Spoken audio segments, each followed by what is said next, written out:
doesn't matter if we're black or white, we're all The people. differences are minor and on the outside. All those people saying race is so important. It ain't nothing but a thing. We're all the same. People are people. It doesn't matter if we're black or white, green, or red or or purple. green or Doesn't blue. mean a thing to me. We're people. I really didn't learn what it was about until I came to Birmingham.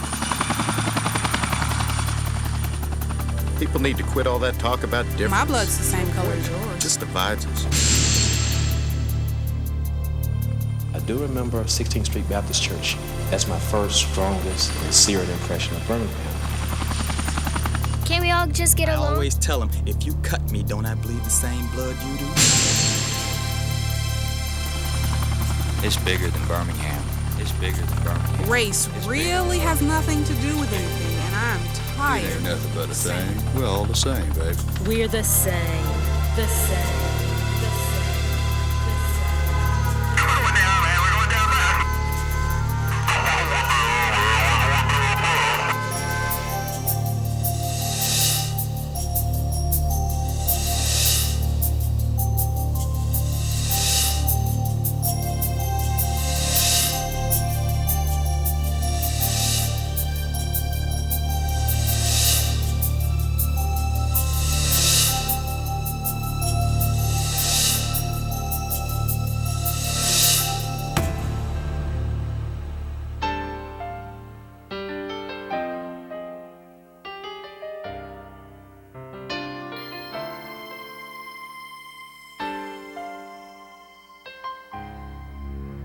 Of course, there are racial differences. I think that it's ridiculous for us to pretend as if there are not racial differences. I mean, how can you not see color? I mean, black and white. I mean, it is. I can walk through the door with a Giorgio Armani suit and a haircut and shoes, and the first thing people are going to notice is that I'm black. You can walk through it, and first thing they're going to notice is that you're a woman. But that's not going to be a negative. Or any white gentleman can walk through it, and they're going to notice the suit. That's a sharp suit. Clearly, the first response is going to be different based on race. And even when you get to know people, they still will respond to you, or you still will respond to them differently on the basis of race. No question about it. It is a different. We may not say it ain't, but it is. I think there must be a huge difference. I like that difference. In situations where people say, oh, there's no difference, I'm just like you. How could they be? I've never had one of my ancestors owned by another human being on American soil. And I just can't imagine that we could feel the same. If I'm black and you're white, oftentimes we approach problems from two different models, two different paradigms. We totally have different cultures. Black people are into this thing, white people are into this thing. If you say, I'm aware of racial difference, does that make you a racist? We created in a different aspect. I mean, we created basically the same as human beings, you see what I'm saying? But on from the genetic makeup to our beliefs, I mean, things are different. And I believe blacks are more humble than whites, because I believe they feel that they're superior also. So, they try to carry themselves in that manner, but, it really doesn't work. Because, we all know the difference, and we all know how they feel. We know how they feel about us being blacks. My mother believed very firmly that we had different stratas in society, and the blacks had their place, and as long as they stayed where they should have been, that there wouldn't be any problems. There is a difference between blacks and whites. Advertisers understand it, and they make billions off of it. African Americans are more into flair, more into being heard and being seen and being felt, as opposed to white Americans. I think white Americans are into a certain quality and a certain style, a certain something being done perfectly or right. And I noticed that as a black person. Growing up, the poor blacks tend to be flashy. This is before integration. The middle class blacks tend to be reserved. to me, the overwhelming divide is an economic divide. The racial divide is significant, but I think the economic divide is greater. There is a tendency towards the spicy side of life. That's poor. No one has ever said the blues was created by middle-class black professionals. It's a lot of difference because, you know, we have our own styles, you know, we have our own trends, as opposed to white people. They have their own trends and fashions. White people ain't got no style. I'm sorry, I was just kidding. Style white. Well, I tell you what, see, it's like with blacks, you know, if you wear some black pants, you know, you can throw in any kind of smooth shirt, but any color shirt. whites, they mostly have like they got some black pants, they throw in, it don't matter, just orange, blue, green. We gotta go home, we wanna look good, you know what I'm saying? Just dope, just smooth, you know what I'm saying? You gotta look good, regardless of where you're going, whether it's to chill or, you know what I'm saying, just be out in public. I think time or timing is a black thing, it's a white thing. Black people tend to deal more in the Kairos kind of time. We know it's coming. The kingdom is coming. When it comes, we don't really care. It's coming. I'll be there around 8 o'clock, around 9 o'clock. White people tend to be more chronos-oriented. I'll be there at 10:10. I'll be there at 9:15. There's totally white and black music. There's white and black radio stations. You got your country and your rock and your easy listening, your classical, whatever, and all that pretty much caters to white people. You have your soul and R&B, which sometimes plays rap, which totally caters to black people. Urban black dialect is it's very truthful sometimes. It's very straightforward and truthful.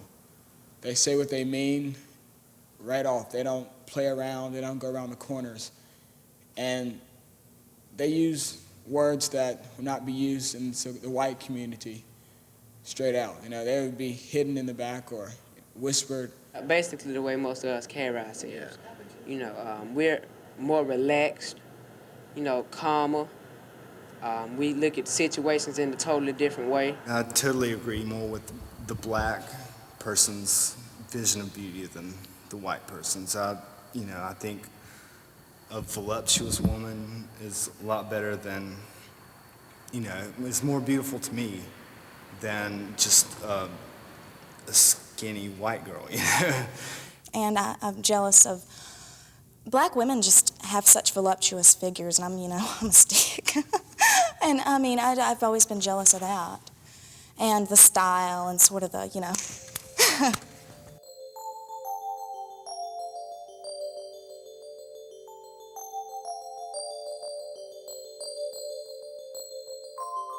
Physically strong and powerful, men having lots of children and lots of women, not very well educated, not faithful to their families. Black women, very strong internally, head of the family, endured a whole lot, not very well educated, a little bit slow, a little bit lazy, having lots of children.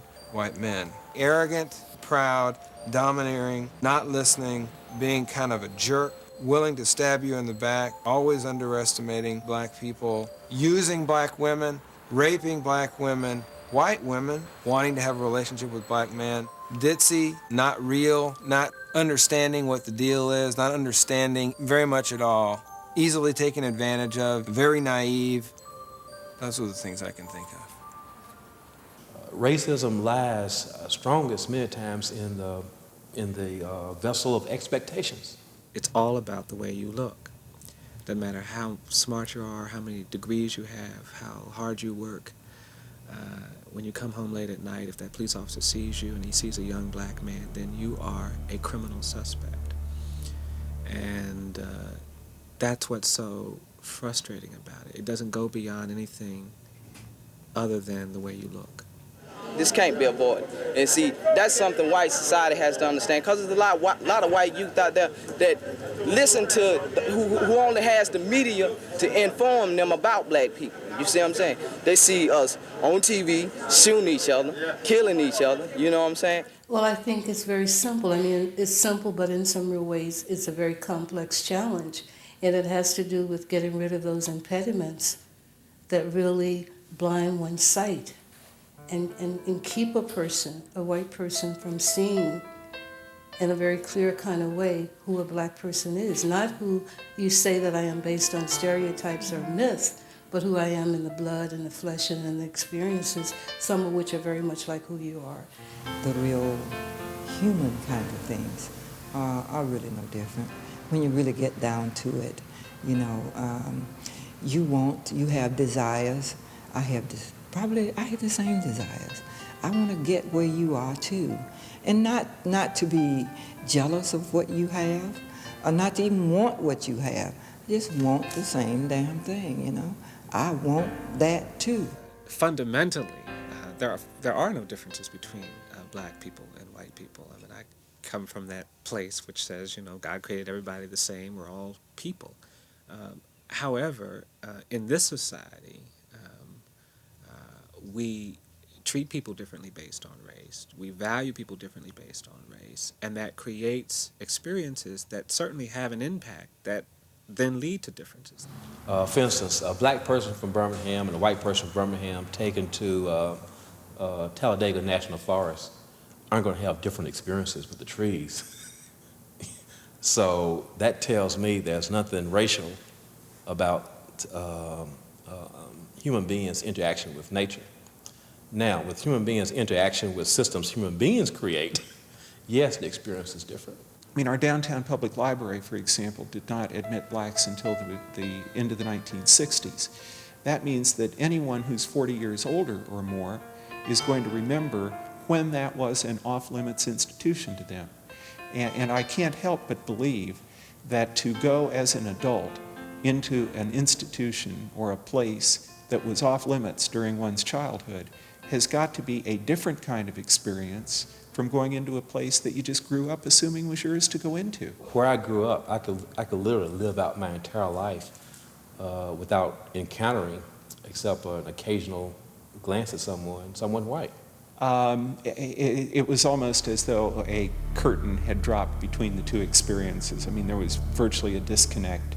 I feel that Birmingham is more segregated because you have the white people in their own little world and you have black people in their own little world, and they don't integrate at all. I mean, everything is separated, and that just pisses me off.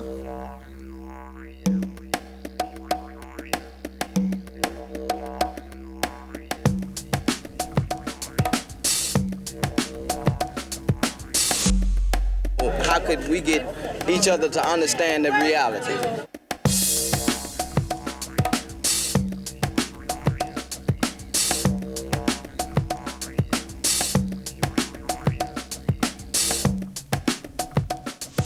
Your reality is not my reality. A perception always is the only truth. The truth to you may not be the truth to me because we have different realities. It's what one perceives to be, that's what is, regardless of fact. The truth, the whole truth, nothing but the truth. I can tell a person what I feel about a particular thing, and unless that person perceives that what I'm saying is true, they can continue to think that I'm absolutely wrong, when I continue to think I'm absolutely right. That's my opinion. You know, that's just one black man's opinion. Well, it's not a scientific list or scientific category in which one can say these things over here are truths, those things over there are not. You just can't do that. From my standpoint, you know, because that's the only thing I can speak from.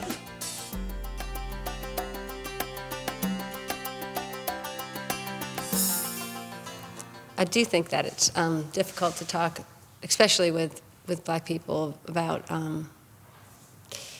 the differences of our cultures or just the way that we interact with each other. So that is our work that we must do. Our work that we must do is to, and it's hard work, and it means giving up something. It means compromising. It means being in coalition.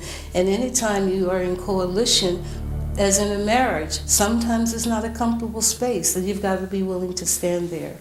I feel like at my age I should know a lot of things about black people or Asian people or all these different cultures, but I don't know them, and I don't want to, it's a fine line between being offensive and being interested. Blacks feel that they know everything they need to know about whites, because as you know, the discussion that I've been in that sense is that, well, they've always been written about, we've always worked for them, and we've always taken care of them, you know, so when they didn't realize that they were supposed to be studying us, but we were studying them, and we knew them better than probably they know us, much better. I don't think I know how black people feel.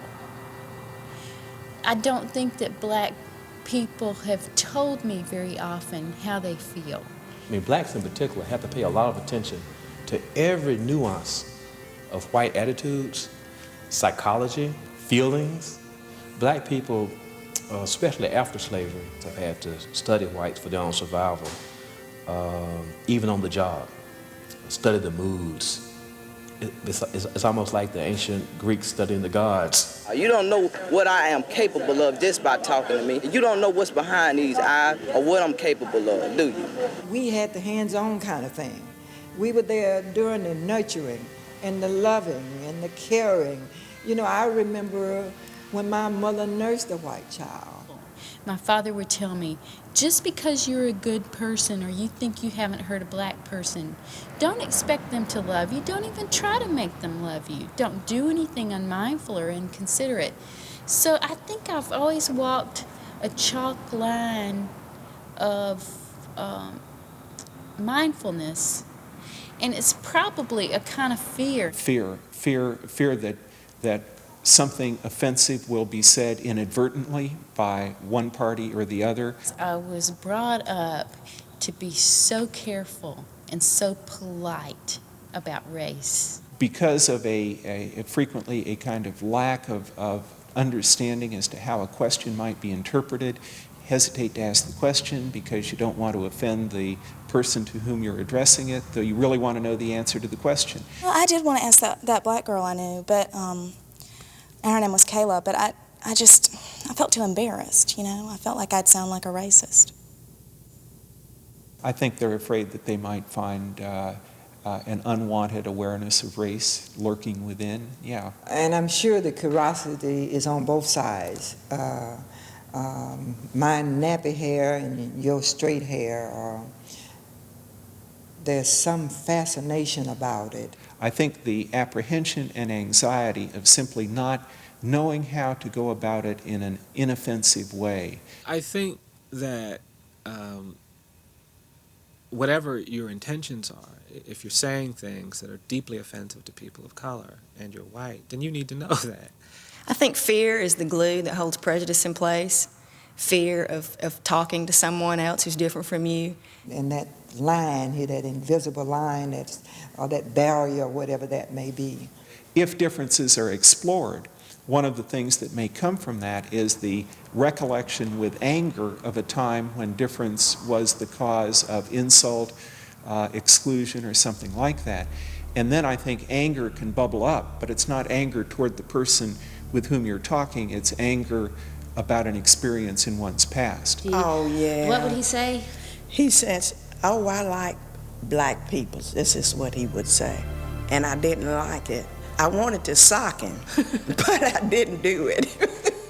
I really did. I wanted to sock him because I thought that was ignorant on his part, you know. But I think that if, in fact, we are all willing to get slapped around a couple of times and know that it's coming, then that's what's going to have to happen. Me and her have had really knockdown fights, arguments in there. We really has. Well, I think we're not afraid to talk about, like, OJ, right? But if you get too deep into it, then I'm very defensive. Yep. Because I'm figure you being white and I'm being black. Anything that's of major consequence is going to hurt, and it's going to take time.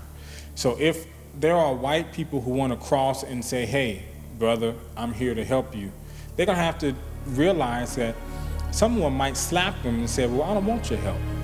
Because if I slapped him and said I didn't want your help, it's because I feel like he's got something else behind him. There's an ulterior motive. Why would he want to come and help me? He's never helped me in the past. They've never helped me in the past. And I'm not going to be the one that they're going to end up killing in the end. Black and white Southerners are the most intimate strangers. Blacks and whites both grew up with two sets of books in their heads. One set of books says what you're taught about what's proper and what's customary, what you're supposed to think. And the other set of books is based on your own experience. And the experience book is always overwhelmed, contradicted, filtered by the book that you're taught. And so we walk around with these conflicts all the time. You know, as a white, that blacks are equal to you. But you also know much better that you had better not live that out. And what's the punishment for this? The punishment is always ostracism. It's psychic ostracism. They fear not being accepted by their own kind or being left out socially or whatever. For blacks, there's also two sets of books.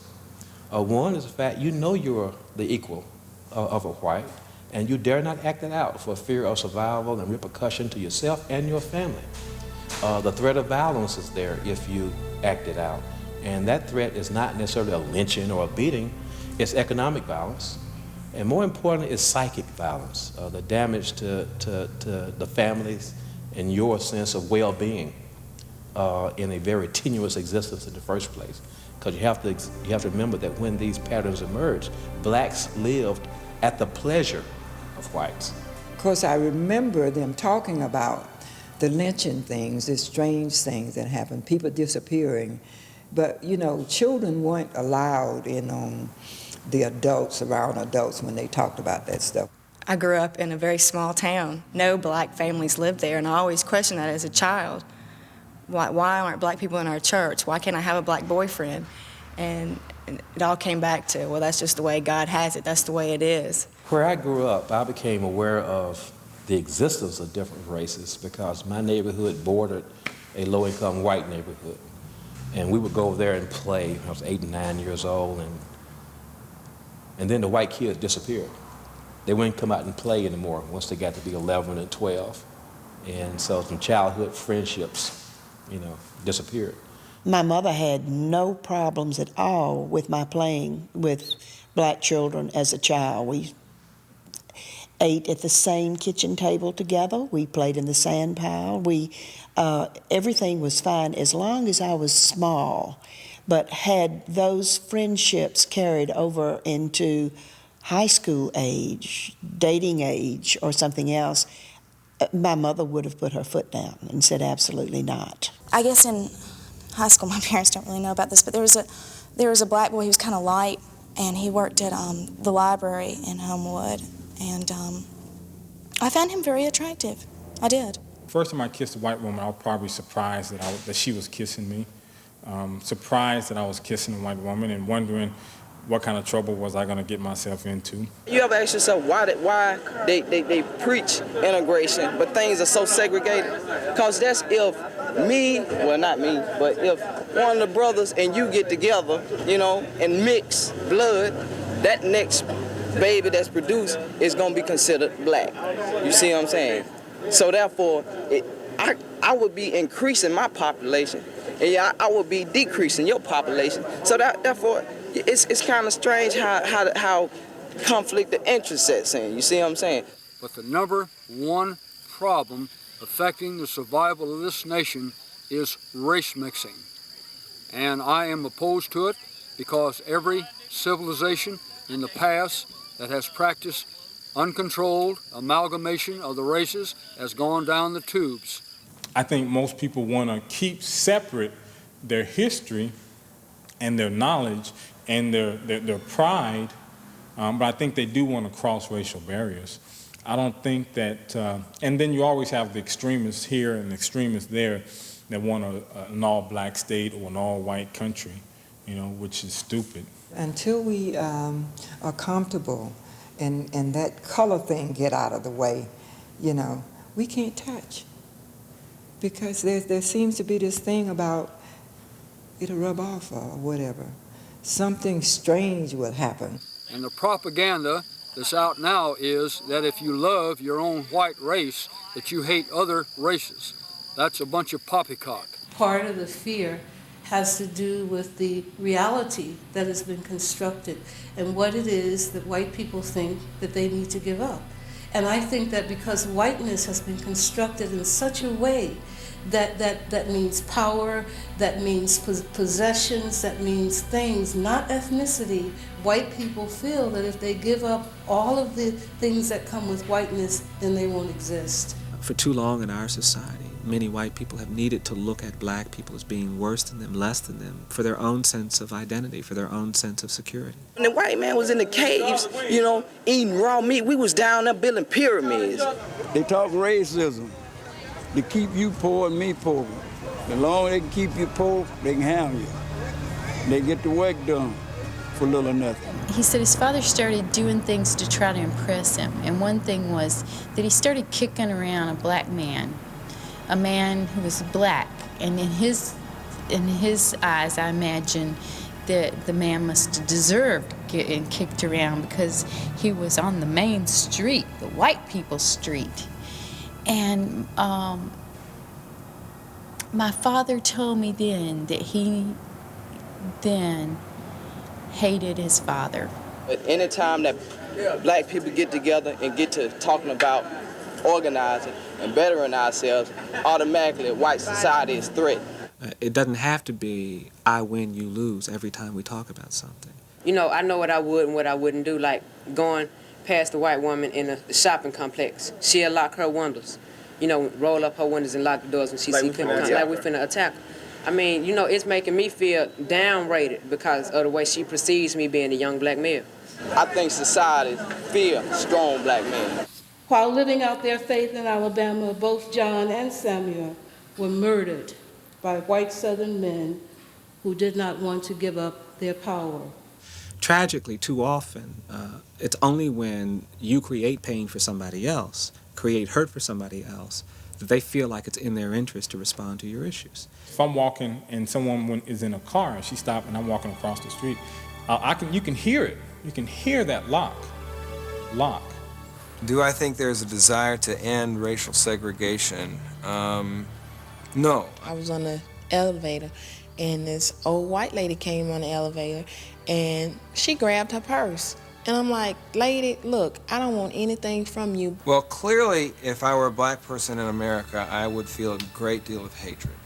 When they say we're not giving this to you because you're black, you have no place to go other than to that place where there's all this anger and emotion and rage. That rage is a direct reflection of the psychic harm associated with living in a society where people don't value your pain. They don't acknowledge your hurt. They don't see your struggle. Just the fact that it's such recent history in our country that people owned people as property, that it takes many, many generations for that rage to subside. Okay, like if we was to pull up next to a white person, they would like automatically go to their locks and their doors. That's fear, you know what I'm saying? They scared. Why? I don't know why, it's just fear. It was still a fearful place. I've always wanted to know. People in Tennessee, where I'm from, black people, were scared to come to Alabama. And I've always wanted to know, where are people in Alabama scared to go? In Alabama in the 1960s, there was danger everywhere for those who stood up for righteousness. The freedom singers sang, there's murder on the road in Alabama. There's murder on the road in Alabama. And if you're black and if you're white, if you're fighting for what's right, you are a target in the night in Alabama. Circumstance will bring out of you the deepest thing that's hidden in you. I still don't understand some things, some things why white people dislike us, because of the color of skin. Now that really sticks in me, but I don't know really how to explain the anger. I really don't. So, because it's so deep inside of me. And sometimes when I see a white person, I cringe. And I don't like to feel that way, but I do. I have a lot of anger about that. Simple as that. In fact, I hate it. We have 5 fingers like them. The only thing is that we have different is color. I mean, why? I despair a little bit. I think as economic times get worse, race will continue to be used as a terrible weapon. The black kids that I come in contact with, they don't be around a lot of whites that much. And I think once they start being around whites, then, you know, if they come into that situation, then they're gonna be hurt, they're gonna be angry, and then that anger gonna turn into hatred, and then it's just gonna go on, and then we're gonna have this big explosion, and I really don't want to see that happen. It's gonna be a war, and it's gonna be a war, straight up. And I hate to see it come, because I got a lot of friends. Who am I going to, black friends, white friends? Which side of the fence am I going to fall on? There has to be some love somewhere, but like I said earlier, it's just hatred now.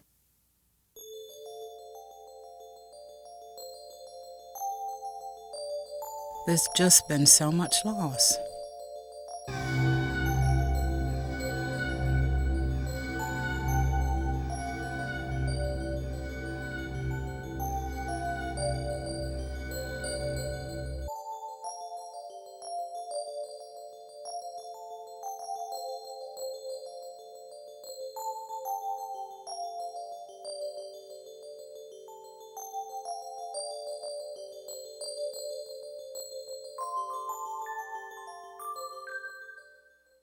I think if people make up their minds that they want to reach a goal, they have to be unified and cooperate with each other.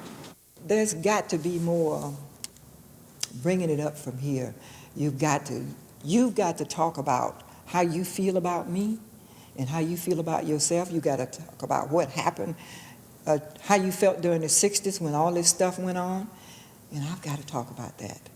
We got to do a lot of explaining and feeling each other out until we get comfortable somewhere where we can touch without the drawing up, the pulling back. It's important for people who have an interest, who have some concerns, to take the initiative, to present themselves in places and in situations where they are forced to learn, and to approach this topic with an understanding that they don't know anything, and they've got to learn a lot. And you can't control what thoughts go through your head. What you can control is your actions. The feelings of superiority is what really that whole thing's centered around. And my way of dealing with that, once I became aware that that's what the problem was sitting down with one of the women in my group and saying, this is inside of me and it scares me. And I just told her, I said, I feel like I'm better than you. I don't know where that comes from. And she had this look of shock on her face. She was amazed that I could be that vulnerable and share that with her, and yet so appreciative that I was so honest. And so we worked through that together. We have the intellect and we have the ethical sense to be able to diminish those differences. It is helpful to have a safe place because many of us have had so little experience or have had negative experience, where to point to another's difference is to create conflict or problem rather than to explore an opportunity. When students or anybody that I'm talking to about racial issues realize it's okay to be honest about that stuff that we have in there, then they feel more comfortable to open up and go, yeah, well, this is junk I've got inside here too. It's been taught from generations way back, even back in when Pharaoh had the folk down in Egypt. Wasn't nothing but old race relations. We can say we're not prejudiced, we're not racist, we don't understand what black people's problem is today. That was all histories ago. My parents didn't own slaves. But that's our history, and we have to acknowledge that. Racism compels us to function out of an illusion and not out of a reality. And I think that it shrivels up the world for white people because it means, in fact, you're only comfortable in this small space of people who look, think, and act like you. In a global world of so much diversity, that shrivels up the soul. And I think it creates, consequently, a psychic and a spiritual sickness. I think in the same way that being ghettoized as a black person can create that same kind of smallness in the world. The assumption is that racism makes black people small, but the truth of the matter is that racism makes all of us small. Without color, it would be boring, I think. I feel like, people say I wish everybody would be colorblind, but then it would be, no one would be unique. So I think it's important that we don't say that. We don't say it doesn't matter if you're red, black, green, or blue. It's important that we say, you are black. Let me see what it means to be black. I think what has to be given up is an artificial self. That's really what I'm talking about. An artificial self in place of a more authentic self. And oftentimes we talk about the fact that African Americans were severed from our roots, but the truth of the fact is that ethnicity, white people were severed from serious ethnicity, and so that there's a cultural void in the very souls of white people. And so that I think that one has to give up the artificiality of that construction, because what is white? So one has to give up that in order to claim a self. I think if you take the risk of getting to know somebody, take the risk of offending somebody, they appreciate that more than you hiding and isolating yourself. As long as they know that you're coming from a sincere heart of wanting to understand. You just do it. You learn. You put yourself in a situation where you are forced to think about another perspective.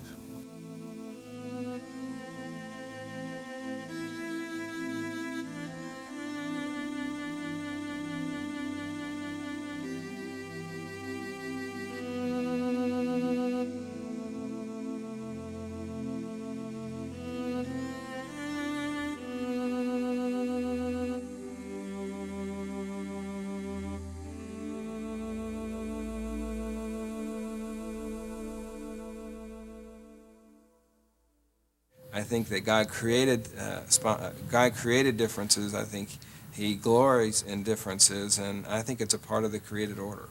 We are created in dualities, you see what I'm saying? That negative energy has the potential to be turned into something positive. I am here as a witness and a survival to remind us that we can choose the love of God and each other over the gods of oppression and evil. It's not your background. Okay? It's not the car you drive or the style of clothes you wear or how good or how bad you look. It's what's in your heart and what's in your mind. And that's what people need to look at as opposed to color. Remember that it doesn't matter how good you are, there's always going to be somebody that's just as good or even better. Don't shy away from that. Don't be afraid of that. Life ain't about being pretty. You know, life is about honesty and love. A child do what he's taught to do. He love who you tell him to love. He eat what you tell him is right to eat. He go where you tell him it's good to go, and that's it. I think that things that are sacred stay with us every minute of our life. And I think that must be something that human spirit has to deal with all the time. You know, the day when I can walk into a court and not be surprised that the judge is black. My true fantasy is walking into a wig shop and not being looked at like I'm insane, and going into a beauty supply shop where they've got all those, I think they're hair extensions or weaves or something, and they're purple and they're green and they're orange and they're pink and they're all these really weird colors that you never see white people down here with that in their hair. And those damn things are like 4 feet long hair extensions. And I want to be able to go up to the counter and say, can you put me some of those in? And I want sister girl standing behind the counter and say, come on back, girlfriend, I'll put them in now. It's not whether you're black or white. Because there are white people that are trying to get tans and black people that are trying to straighten their hair. We're all trying to kind of get in the middle, that shade of gray where everybody is. Actually, I would like to see, I don't know what the biggest church or the biggest oppressive conservative group in the city is. I would like to see the leader of that. You know he's a white guy. You totally know he's a white guy. I would like to see his wife run off with a well-hung black dude that works at Wendy's. Jesse can talk about the Rainbow Coalition all he wants, and he can call America a fruit salad or a melting pot, or he can call it whatever he wants to. If we don't step outside ourselves and examine our neighbors and talk to our neighbors and understand who they are, we'll never have that. And I'm not saying we have to give up anything to do that. But I think the basic law of love is that you want to treat people as you want to be treated. And that breaks down lots of stereotypes right away, because if you really want to be listened to, if you want to be taken seriously, if you want to have your opinions taken seriously, if you want your problems to be listened to, then if you treat people that way, it breaks down lots of stereotypes. When you keep something in the forefront and you feed it, that if it's fed a healthy diet of intellectual looking at it, then I think it rebirths into something real sacred and strong, a real spiritual kind of knowing. I would like to see, for the man, whites to drop the presumption of superiority that they have been trained to wear. I would like to see blacks drop a presumption of inferiority that they have ingrained within themselves. I would ask whites, who died and made you God? I would ask blacks, stop holding yourself back. Let go. Move on. And also, I think the absence of anger around issues of race. When we can talk about issues of bias or discrimination, exclusion, without fearing that things could get violent or so ugly that there's never going to be any more talks after that, then that would be a sign of some progress too. God's mercy is an opportunity to do today what we did not do yesterday. Let's get it on. You know, overdue. Let's get with it. Let's understand each other. Let's put that in motion. And in the movement, they were born again and their feet became brand new and their hearts did too when they come out the wilderness of Alabama.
Thank you.